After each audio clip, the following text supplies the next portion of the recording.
ಅಥವಾ ಮತ್ತೊಬ್ರು ಎಲ್ಲರೂ ಇರ್ಬೋದು. ಒಂದು ಸ್ಥಾನಕ್ಕೆ ಈ ಹೆಸರು ಮಾಡಕ್ಕೆ ಎಷ್ಟು ಕಲ್ಲು ಮುಳುಗಳನ್ನ ತುಳ್ಕೊಂಡ್ ಬಂದಿರ್ತಾರೆ. ನಾವು ಅದಕ್ಕಾದ್ರೂ ಗೌರವಿಸಬೇಕು ಅಂತ ಈ ಮುಖಾಂತರ ಕೇಳ್ಕೊಳ್ತೀನಿ. ಅಂಡ್ ಜೊತೆಗೆ ಇವತ್ತು ನಾನು ಬಂದಿರೋದು ವೆರಿ ಇಂಪಾರ್ಟೆಂಟ್. ನೀವು ಕೇಳಿದಿರಾ, ರೆಸ್ಪೆಕ್ಟ್ ಆಗಿ ನಾನು ಹೇಳಿದ್ದೀನಿ. ನಾನು ಬಂದಿರೋದು ವೆರಿ ಇಂಪಾರ್ಟೆಂಟ್. ತೂಫಾನ್ ಅನ್ನೋ ಒಂದು ಕನ್ನಡ ಚಿತ್ರದ ಗ್ಲಿಮ್ಸ್ ರಿಲೀಸ್ಗೆ. ಅದನ್ನ ಮಾತ್ರ ಖಂಡಿತವಾಗಿಯೂ ಸಪೋರ್ಟ್ ಮಾಡಿ. ಅದ್ರಲ್ಲಿ ಮಾಡಿರ್ತಕ್ಕಂಥ ಎಲ್ಲ ಆಕ್ಟರ್ಸ್ ಅದು ಖಂಡಿತವಾಗಿಯೂ ಅದ್ರ ಬಗ್ಗೆ ನಾನು ಹೇಳ್ತೀನಿ. ಅದು ಇನ್ನೂ ಅದು ಟೈಮ್ ಬಂದಿಲ್ಲ, ಸ್ವಲ್ಪ ದಿವಸದಲ್ಲಿ ಅವರು ಜುಡಿಷಿಯಲ್ ಕಸ್ಟಡಿ ಇರೋದ್ರಿಂದ ಅವರು ಅಲ್ಲೇ ಇರ್ತಾರೆ. ವಿಡಿಯೋ ಕಾನ್ಫರೆನ್ಸ್ ಮುಖಾಂತರ ಎಲ್ಲಾನು ಆಗತ್ತೆ. ಸರ್, ಕಾನೂನಿನ ಸೆಷನ್ಸ್ ಗಳು ಚೇಂಜ್ ಆಗಿರೋದ್ರಿಂದ ದರ್ಶನ್ ಅವರಿಗೆ ಕೇಸ್ ಮೇಲೆ ಏನಾದ್ರು ಇಂಪ್ಯಾಕ್ಟ್ ಆಗ್ಬೋದಾ ಅಂತ? ಅದು ಖಂಡಿತವಾಗಿಯೂ ಏನು ಇಂಪ್ಯಾಕ್ಟ್ ಆಗಲ್ಲ. ಏನು ಅದು ಅದಕ್ಕೆ ಇದಕ್ಕೇನು ಸಂಬಂಧ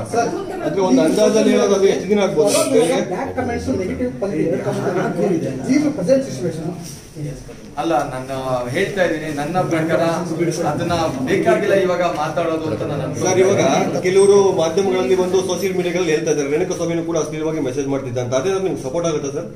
ಅಲ್ಲ, ಮಾಡಿದಾರೋ ಇಲ್ವೋ ಅನ್ನೋ ತೀರ್ಮಾನ ಮಾಡೋದು ಯಾರು? ಅಲ್ಲ, ಇದನ್ನೇ ನಾನು ಹೇಳ್ತಾರೆ ನೋಡಿ. ಮಾಧ್ಯಮದಲ್ಲಿ ತೋರಿಸಿದ್ರಲ್ಲ, ಮಾಡಿದ್ದಾರೆ ಯಾರನ್ನ ನೋಡಿದಾರ? ಅಲ್ಲ, ಡಾಕ್ಯುಮೆಂಟ್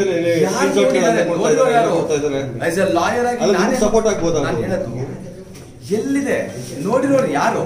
ಇವಾಗ ಮಾಧ್ಯಮದಲ್ಲಿ ತೋರಿಸಿದ್ರಲ್ಲ, ಯಾವ್ದಾದ್ರು ಒಂದು ಮಾಧ್ಯಮದವರು ನಾನು ನೋಡಿದೀನಿ ಅಂತ ಅದನ್ನ ತಗೊಂಡ್ಬಂದು ಕೋರ್ಟ್ ಮುಂದೆ ಕೊಡ್ಲಿ, ನೋಡೋಣ, ಕೊಡ್ಲಿ. ಕೆಲವು ಸೆಲೆಬ್ರಿಟಿಗಳು ಮಾಡ್ತಾ ಇದ್ದಾರೆ. ಯಾರು ರೇಣುಕಾಸ್ವಾಮಿನ ಅವ್ರಿಗೆ ಮಾಡಿದ್ರೆ ಅದು ಸಪರೇಟ್. ಅದು ನಿಮ್ಗೆ ಸಪೋರ್ಟ್ ಇಲ್ಲ, ಖಂಡಿತವಾಗಿ. ಅಫ್ಕೋರ್ಸ್ ಒಬ್ಬ ಮನುಷ್ಯ ನೋಡಿ, ಯಾರು ಒಬ್ಬ ಆಯ್ತು. ನಾನು ಒಂದೇ ಒಂದು ಪ್ರಶ್ನೆ, ಈ ದೇಶದಲ್ಲಿ ರಾಜ್ಯದಲ್ಲಿ ಇದೊಂದೇ ಮರ್ಡರ್ ಆಗಿರೋದು. ಈ ಎಷ್ಟು ಮರ್ಡರ್ ಆಗತ್ತಲ್ಲ, ನಿನ್ನೆ ಮೊನ್ನೆ ಎಲ್ಲ ಆಯ್ತು. ದಿಸಕ್ಕೆ ಎಷ್ಟು ಮರ್ಡರ್ ಆಗಲಾಗುತ್ತೆ, ಇದೊಂದೇ ಮರ್ಡರ್ ಮಾತ್ರ ಯಾಕೆ ಇಷ್ಟೊಂದು ಇಂಪಾರ್ಟೆನ್ಸ್? ಅವರು ಆ ಸ್ಥಾನಕ್ಕೆ ಬರಕ್ಕೆ ಎಷ್ಟು ಕಷ್ಟಪಟ್ಟಿರ್ತಾರಲ್ವಾ, ಅವ್ರ ಏಕಾಏಕಿ ಅವ್ರನ್ನ ಅಪರಾಧಿ ಅಂತ ಹೇಳೋದು ತಪ್ಪು ಅಂತ ನನ್ನ ಭಾವನೆ. Thank you so much.